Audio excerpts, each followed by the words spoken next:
फिर उसने मेरे पीठ पे कुछ नुकीली चीज़ रख कर लेफ़्ट जाने की बात किया। जैसे लेफ़्ट गया तो फिर आगे जाकर मुझ पे हमला किया और मार के मुझे गाड़ी से गिरा दिया। वो लोग मुझे मेरे ऊपर गाड़ी चढ़ाया तो तीनों बोलते हुए गए कि अभी तो बच गया है, तुझे और तेरे परिवार को ख़त्म कर देंगे, मार डालेंगे। अभी भी जो आरोपी हैं खुले सांड की तरह घूम रहे हैं, उनको रोकने वाला कोई नहीं है। ना पुलिस उसको जेल के अंदर डालती है, ना ही पुलिस उनको पकड़ती है। क्या पुलिस एक और मामले का इंतजार कर रही है कि फैमिली मेंबर को एक और जब जाके मारेंगे तब जाके उनको अरेस्ट किया जाएगा? फिर उसके बाद गाड़ी में बैठा के मुझे फिर किडनैप करके खूब किसी से बात कराया और खूब मारने की बात कर रहे थे, जान से मार देने की धमकी दे रहे थे। वापस मैं जब अपनी गाड़ी उठाने लगा तो अनस चौहान और फैजान चांगल के भड़कावे में आके मोहसिन भाटी ने फिर से मेरे ऊपर गाड़ी चढ़ा दिया और बोला कि मैं तुझे जान से मार दूंगा करके आज। जैसे गाड़ी में अपना स्टार्ट करके बैठा, मेरे गाड़ी के पीछे बैठ गए और ऑफिस जाने की धमकी देने लगे। ऑफिस ले जाकर मारपीट करने की धमकी, हिसाब करेंगे करके बोल रहे थे। दिविजा इंटीरियो भिलाई का ट्रस्टेड इंटीरियर डिजाइनिंग और मैन्युफैक्चरिंग स्टूडियो, जहां हर डिजाइन सिर्फ बनाया नहीं जाता बल्कि महसूस किया जाता है, और इसी सोच को हकीकत में बदल रहा है दिविजा इंटीरियो। राजधानी रायपुर की 2 तारीख की वह घटना पूरे रायपुर में दिल दहला देने वाली वो घटना थी। आपको बता दें, वो जो घटना थी एक कारोबारी के साथ हुई थी, और उस घटना में जो आदतन नशेड़ी लोग हैं वह जो है कारोबारी के साथ मारपीट किए थे। आपको बता दें कि जब कारोबारी अपने शॉप से, अपने यहाँ दुकान से जब दूसरे ऑफिस की तरफ जाता है, बैंक जाता है डीडी जमा करने के लिए, तो उसको घेर करके मारते हैं वहाँ पर। हमारे साथ में जो वहाँ का स्टाफ है जो पहले गया था वो हमारे साथ मौजूद है, उससे बातचीत करेंगे। उसके बाद में जिसके साथ ये पूरी घटना हुई है उससे ही बातचीत करेंगे। भैया, आपके साथ शुरुआती घटना हुई है, आप पहले पहुंचे हैं बैंक के पास पहुंचे जी, डीडी जमा करने के लिए पहुंचे थे? नहीं, क्या जमा करने? मैं आरटीजीएस जमा करने गया था। अच्छा, आरटीजीएस जमा करने गए थे। क्या हुआ था पूरा मामला आपके साथ? मैं बैंक गया था आरटीजीएस जमा करने के लिए। जैसे बैंक से निकला, मेरे पुराने ऑफिस के कलीग मोहसिन भाटी वहाँ खड़े हुए थे मेरे गाड़ी के पास। जैसे गाड़ी में अपना स्टार्ट करके बैठा, मेरे गाड़ी के पीछे बैठ गए और ऑफिस जाने की धमकी देने लगे। ऑफिस ले जाकर मारपीट करने की धमकी, हिसाब करेंगे करके बोल रहे थे। फिर मैं गाड़ी आगे बढ़ाया, मुक्तिधाम होते हुए देवेंद्र नगर थाने की ओर गाड़ी बढ़ाने लगा। जैसे गाड़ी आगे बढ़ाया, फिर उसने मेरे पीठ पे कुछ नुकीली चीज़ रख कर लेफ़्ट जाने की बात किया। जैसे लेफ़्ट गया तो फिर आगे जाकर मुझ पे हमला किया और मार के मुझे गाड़ी से गिरा दिया। और फिर मैं उठ के वहाँ से जैसे भागने लगा, अपने बॉस को खबर किया, इरफान रिजवी को। तो फिर आगे उसने कॉल करके अपने 2 साथियों को और बुलाया, जिसका नाम। आप जब पहले जाया करते थे बैंक या कहीं भी जाया करते थे तो कभी देखे थे कि आपका पीछा कर रहे हैं? कभी और पहले भी देखे थे ऐसा कुछ?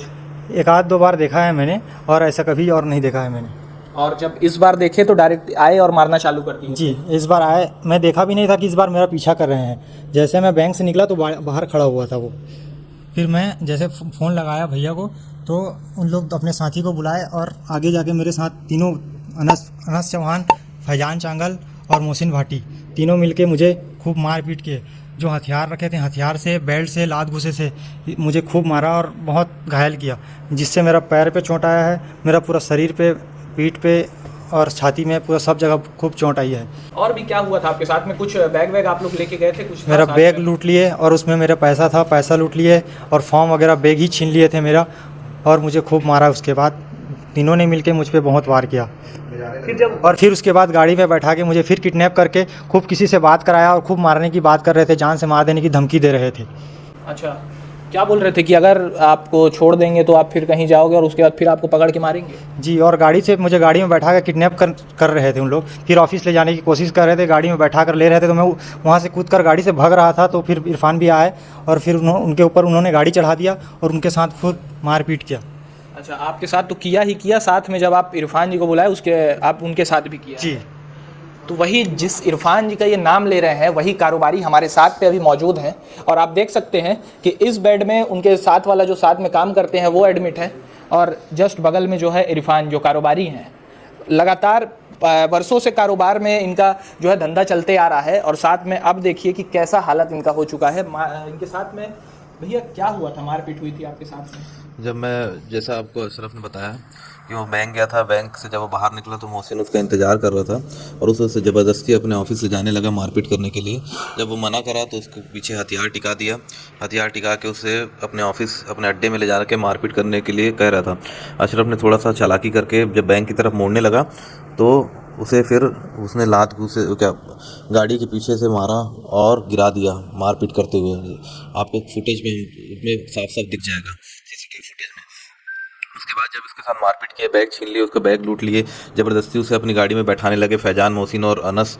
उसने मोहसिन ने अपने दो साथियों को भी बुला लिया था, अनस चौहान और मोहसिन फैजान चांगल को। तो वो तीनों ने उसके साथ बहुत मारपीट किया और उसे ज़बरदस्ती जब अपनी गाड़ी में बैठाने लगे बैग लूट के, तब मैं वहाँ पहुँचा। और मैं पहुँचा तो वो अशरफ जो है गाड़ी से कूद कर होरा चौक की तरफ वापस भागने लगा। मैं होरा चौक की तरफ से ही आ रहा था। तो जब मैंने उनको चिल्लाया कि ये सब तुम लोग क्या कर रहे हो, तो वो तीनों आए और मेरे ऊपर गाड़ी चढ़ा दिए और मेरी गाड़ी गिर गई, मैं भी गिर गया। उसके बाद वो तीनों मुझसे गाली गलौज करने लगे। मोहसिन भाटी ने हथियार निकाला अपने डिक्की से, नुकीला हथियार, रॉड जैसा कुछ था, नुकीला हथियार था लोहे का, और बेल्ट निकाला। बोला अभी तेरे स्टाफ को इसी से मारा हूँ, तुझे भी मारता हूँ करके, और मेरे साथ हाथापाई करने लगा। जब भीड़ वहाँ की इकट्ठा हो गई तो फिर वो लोग वापस, मैं जब अपनी गाड़ी उठाने लगा तो अनस चौहान और फैजान चांगल के भड़कावे में आके मोहसिन भाटी ने फिर से मेरे ऊपर गाड़ी चढ़ा दिया और बोला कि मैं तुझे जान से मार दूंगा करके आज। पहले और भी कभी आपको घेरने की कोशिश की है इन लोगों ने? नहीं, मुझे नहीं, पर मेरे स्टाफ अशरफ को पहले ये लोगों ने घेरने की कोशिश किया है। आज से 2 साल पहले भी उसके साथ ऐसा करने की कोशिश किया है। अच्छा, मतलब कुल मिला के आदतन अपराधी है, पहले से ही उसका जो है अपराध से संलिप्तता। वो नशे में रहते हैं, वो लोग नशा करते हैं, नशेड़ी हैं वो लोग। नशे में तो कुछ पता नहीं चलता है किसको मार रहे हैं, क्या कर रहे हैं। और जब वो लोग मेरे ऊपर गाड़ी चलाया तो तीनों बोलते हुए गए कि अभी तो बच गया है, तुझे और तेरे परिवार को ख़त्म कर देंगे, मार डालेंगे, ऐसा बोलते हुए चले गए। फिर मैं और अशरफ थाने गए। थाने में जब हमने आवेदन दिया तो वहाँ पे भी वो लोग पीछे से पहुँच गए और मुझे टॉन्ट करने लगे और अशरफ को टॉन्ट करने लगे, छेड़ने लगे वहाँ पे भी। तो पुलिस ने उनको चमकाया कि तुम लोग यहाँ ऐसा कर रहे हो तो घटना स्थल में कैसे किए होगे। फिर उसके बाद जब हम आवेदन दे के नीचे उतरने लगे तो अनस चौहान ने धमकी दिया कि यहाँ तो बच गए रहे हो, थाने में बच जा रहे हो, दोबारा फिर मिलो, तुम लोग को ख़त्म कर देंगे। भैया लगभग 10 से 11 दिन हो गए हैं आपके FIR को किए हुए। पुलिस वालों ने कितने बार आपसे बातचीत की है? पुलिस के पास अभी तक मैं ही गया हूँ, पुलिस से कोई ऐसा कुछ नहीं। जब भी गया हूँ मैं ही गया हूँ कि मैं ही फ़ोन करके बोला हूँ सर कि क्या कर रहे हैं आप, इस पर कार्रवाई अभी तक क्यों नहीं कर रहे हैं। मेरा MLC भी हो गया, रिपोर्ट भी हो गई, रिपोर्ट जमा भी हो गई, मेडिकल भी हो गया, CCTV फुटेज, सब सारी चीज़ें सबूत मैंने दे दिया है। उसके बाद भी अभी तक कोई कार्रवाई नहीं हुई है। क्या कहते हैं पुलिस वाले जब आप वहाँ पे पूछते हैं बार बार? तो वो बोलते हैं कि जब आपका मेडिकल ऑपरेशन हो जाएगा तो आपकी रिपोर्ट हम हॉस्पिटल से लेंगे कि आपको हड्डी टूटी है, उसके बाद फिर हम धाराएं लगाएंगे कि आपके साथ लूट हुआ है, किडनैपिंग हुई है और ये सब हुआ है करके। आप देख सकते हैं कि किस प्रकार का जो व्यवहार है पुलिस वाले कर रहे हैं। पुलिस वालों का कहना है कि जब आप ठीक हो जाएंगे तब आपकी FIR जो है, जो लिखी गई है, उस पर हम और धाराएं जोड़ेंगे कि आपके साथ क्या क्या हुआ था, लूटपाट हुआ था, मारपीट हुई थी, क्या हुआ था। जब एक प्रार्थी जाता है लिखाने के लिए अपनी FIR को, तो क्या वो झूठ बोलेगा? और अभी जिस स्थिति में वो यहाँ पर पड़ा हुआ है, आप देख सकते हैं, विजुअल के माध्यम से भी देख सकते हैं, और साथ में अभी जब हम लाइव देख सकते हैं कि उनका जो हाथ है वो टूटा हुआ है, और साथ में विजुअल के साथ में आपको दिखाएंगे कि किस प्रकार से जो उनके पीठ में और साथ में जो उनका स्टाफ है उनके भी पीठ में जो चोटें आई हुई हैं, उसको देखकर और MLC रिपोर्ट देखकर क्या जो पुलिस है, क्या जो TI है, वो धारा नहीं ऐड कर सकते हैं। और भैया से और भी एक बातचीत करेंगे, क्या हुआ था भैया, कुछ बताना चाह रहे थे आप?